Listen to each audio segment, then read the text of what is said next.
திரு சுப்பிரமணி, நீதிமன்றம் இந்த புள்ளியில தான் நிக்குது. மக்களால் தேர்ந்தெடுக்கப்பட்ட அரசுக்கு தான் அதிகாரம், ஆளுநருக்கு என்று தனிப்பட்ட அதிகாரம் இல்லை. மாநில அமைச்சரவை பரிந்துரையின் மீறி ஆளுநரால் எதுவும் முடிவோ செயல்படவோ முடியாது அப்படிங்கிறத மீண்டும் உறுதிப்படுத்தியிருக்கு. ஆளுநருக்கும் நெருக்கடி, மத்திய அரசுக்கும் நெருக்கடியாக இது மாறி இருக்கு அப்படிங்கிறது முதல் சுற்றில் வைக்கப்பட்ட வாதமா இருந்தது நீங்க வருவதற்கு முன்பாக. நான் அப்படி பார்க்கல. இப்போ ஆளுநருக்கு அந்த கால வரையறை இப்போ முன்னாடி as soon as possible அப்படின்னு சொல்லிட்டு ஒரு வானளாவிய டைம்லைன் மாதிரி இருந்ததை சுருக்கி 1 மாதம் அல்லது 3 மாதங்கள் அப்படின்னு சொல்லிட்டு 2 டைம்லைன் கொடுத்துருக்காங்க. இப்பவும் கூட பாத்தீங்கன்னா இவங்க எல்லாம் டிஸ்கிரிஷனரி பவர் அவருக்கு இல்லை அப்படின்றாங்க. டிஸ்கிரிஷனரி பவர் இல்லை அப்படின்னா ஒரே ஒரு கிளாஸ் மட்டும் கொடுத்துருக்கலாம், வாங்கினதை கையெழுத்து போட்டு கொடுத்துட்டு போங்க. இப்ப அப்படி சொல்லல.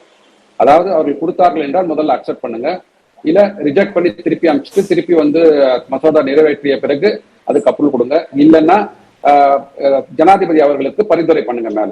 சோ ஜனாதிபதிக்கு எப்போது பரிந்துரை செய்ய முடியும்? அதாவது நீங்க ஒரு சட்டம் இயற்றுகிறீர்கள் என்றால் அந்த சட்டம் ஏற்கனவே உள்ள ஒரு சுப்ரீம் கோர்ட்லயோ இல்ல வேற ஏதாவது சட்ட திட்டங்களோட ஒரு கான்ட்ராரி வியூ வரும்போது so E can refer to president. ஏன்னா இவர்கள் இந்த திருப்பி சட்டத்தை இவர்களுக்கு அனுப்பி வைத்தால் சட்டமன்றத்திற்கு அதே மாதிரி சட்ட வடிவு தான் திருப்பி வரும். அப்படின்ற போது அவரால் முடிவெடுக்க முடியாது. முடிவெடுக்கும்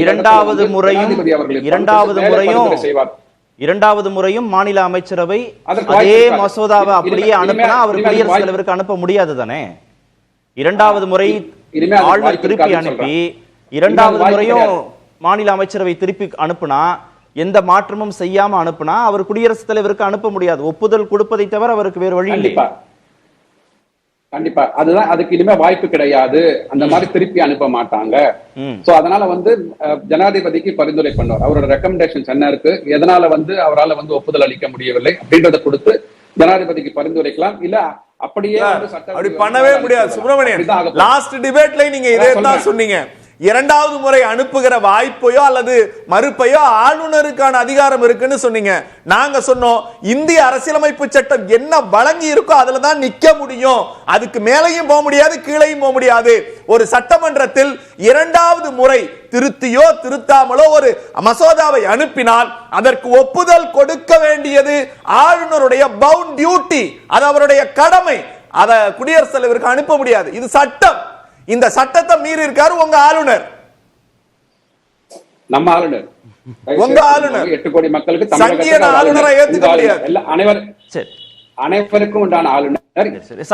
தெரிந்தோ தெரியாம கான்ஸ்டிடியூஷன்ல அவர் தான் head of the state sir. அதனால மறுக்க முடியாது. முதலமைச்சர் ஸ்டாலின் ஐயா அவர்கள் எனக்கு முதலமைச்சர், உங்களுக்கு முதலமைச்சர். சரிங்களா? இல்ல நான் என்ன சொல்ல வரேன்னா Karthikeyan, the real leader of the democracy is who is elected by the people for the people. தான் ஆளுநர் கிடையாது.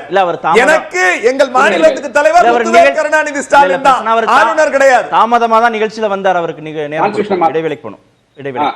கார்த்திகேயன் நான் சொல்றேன், இன்னைக்கு அந்த கால வரையறையை வகுத்து கொடுத்திருக்கிறார்கள் சுப்ரீம் கோர்ட் தீர்ப்பின் மூலமாக. இந்த 10 மசோதாக்கள் இது அப்புறம் என்ன ஆகும்னா இதே 10 மசோதாக்கள் அடுத்து வரக்கூடிய மசோதாக்களுக்கு பொருந்துமா அப்படின்னு பாத்தீங்கன்னா எனக்கு தெரிந்து அதற்கான வாய்ப்புகள் குறைவு, நேரடியாக பொருந்தாது. நீங்க அப்புறமா என்னன்னா இந்த சுப்ரீம் கோர்ட் கேஸ் ரெஃபர் பண்ணி தான் ஒவ்வொரு முறையும் சுப்ரீம் கோர்ட்டுக்கு போயிட்டு தான். அதற்காக என்ன பண்ணணும்னா இதுக்கு ஒரு கான்ஸ்டிடியூஷனல் அமெண்ட்மெண்ட், இந்த 200 ஷரத்தின் கான்ஸ்டிடியூஷன் இருக்கு பாத்தீங்களா, அதுல இந்த 3 இன்னைக்கு கொடுத்த 3 தீர்ப்புகளுக்கு கிளாஸஸ் இருக்கு பாத்தீங்கன்னா 30 நாள் 90 நாள் அதெல்லாம் உள்ள கொண்டு ஒரு கான்ஸ்டிடியூஷனல் பெஞ்ச்ல மேபி தே வில் ரெஃபர். இது செல்லுபடி ஆகுமா, இது வித்ஸ்டாண்ட் ஆகுமான்னு சொல்லிட்டு அதற்குண்டான பாராளுமன்றத்தில் சட்டம் இயற்றப்பட வேண்டும்.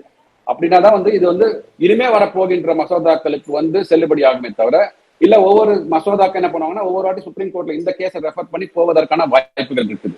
அதாவது இன்னைக்கு சுப்ரீம் கோர்ட்ல ஒரு தீர்ப்பு கொடுத்துட்டாங்க, உடனே RN ரவி அவர்களுக்கு தலையில கொட்டு, மத்திய அரசாங்கத்துக்கு கொட்டுன்னு சொல்றோம் இல்லையா? எத்தனை முறை சுப்ரீம் கோர்ட் மாநில அரசாங்கம் நீங்க நடத்துகின்ற விதம் தவறுன்னு சொல்லியிருக்காங்க. ஒண்ணும் இல்லைங்க. இப்ப இந்த செந்தில் பாலாஜி ஐயா கேஸ்ல பாத்தீங்க அப்படின்னா எதற்காக உடனே அவசரம் காட்டி அடுத்த நாளே பதவி ஏற்பு செய்யறீங்க? ஏன்னா நீங்க உங்களால இன்ஃபுளுயன்ஸ் ஆயிடுவாங்களே விட்னஸ்லாம் அப்படின்னு கேட்கறாங்க. அதுக்கு நம்ம சொல்லவே இல்லை எதுவுமே. இன்னைக்கு டாஸ்மாக்ல அதுக்கு அகேன்ஸ்டா சுப்ரீம் கோர்ட்ல கேஸ் ஃபைல் பண்ணாங்க, இடிக்கு அகேன்ஸ்டா. அதை வித்ட்ரா பண்ணிருக்காங்க. ஏன் வித்ட்ரா பண்ணாங்க? அதுக்கெல்லாம் இது இருக்கு இல்லையா? சோ அதனால சுப்ரீம் கோர்ட் கொடுக்கின்ற தீர்ப்புல RN ரவி உள்ள வந்துட்டாலே உடனே RN ரவி தள்ள கொட்டு. இப்படித்தான் இன்னைக்கு மடைமாற்றம் செய்யப்பட்டு கொண்டிருக்கிறது அனைத்து தீர்ப்புகளும். இல்ல, ஆளுநருடைய அதிகார வரம்பு குறித்து நீதிமன்றம் எந்த கேள்வியும் கேட்கலையா இன்று? அதாவது சார், அதிகார வரம்புல கேள்வி கேட்டிருக்கிறாங்க. அவரோட புரிதலின்படி அவர் செயல்பட்டு கொண்டிருக்கிறார். ஓகே, அந்த புரிதலுக்கு இன்னைக்கு ஒரு மாற்று விடை கண்டுபிடிச்சிருக்கிறாங்க. அது இனிமே வருங்கால சட்டத்துல அது அதற்குண்டான வழிமுறைகளோட அவர் சட்டம் இயற்றுவார்கள். அவர் சட்டம் அப்ரூவல் கொடுக்கிறாரு, இல்ல மேல அனுப்புறாரு. மூன்று விதமா தானே சார் முடிவெடுக்க உண்மை. இந்திய அரசியலமைப்பு சட்டம் கொடுத்திருக்கிற வழிமுறைகளின் அடிப்படையில தான் ஆளுநர் செயல்பட முடியும். அரசியலமைப்பு சட்டம் வரையறுத்திருக்கிற 75 ஆண்டுகளாக காலவரையறை கொடுக்க முடியாத ஒரு கான்ஸ்டிடியூஷன்ல இன்னைக்கு ஒரு தெளிவு வந்திருக்கிறது. இதுல ஒண்ணு மண் ஓட்டுறதுலாம் கிடையாதுங்க. இதுல 75 ஆண்டுகளாக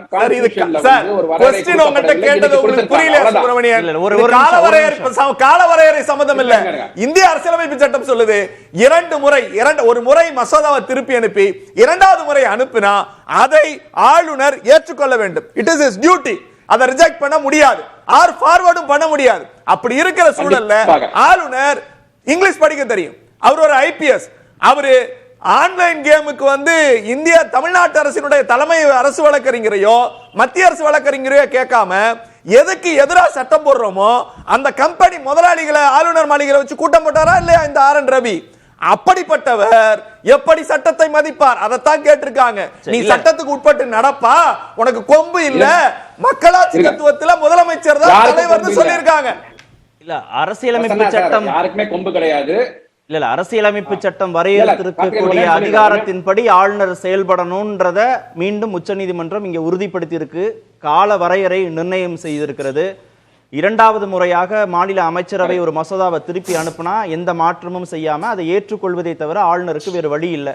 advice of council of ministers அடிப்படையில் அவர் செயல்படணுங்கிறத உறுதிப்படுத்தி இருக்கு. அப்படி புரிஞ்சுக்கணும் தானே? கண்டிப்பாக. அதாவது இனிமே நான் என்ன சொல்றேன்னா, 2வது முறை உங்களுக்கு திருப்பி அனுப்புவதற்கான வாய்ப்பு ஆர்.என். ரவி ஐயா அவர்களுக்கோ இல்ல எந்த ஒரு ஆளுநருக்கோ இருக்காது. அவர்கள் கண்டிப்பாக ஜனாதிபதிக்கு பரிந்துரை பண்ணுவாங்க அப்படின்றது என்னோட இன்டர்பிரேஷன் சொல்ல வரேன் நான். ஓகே.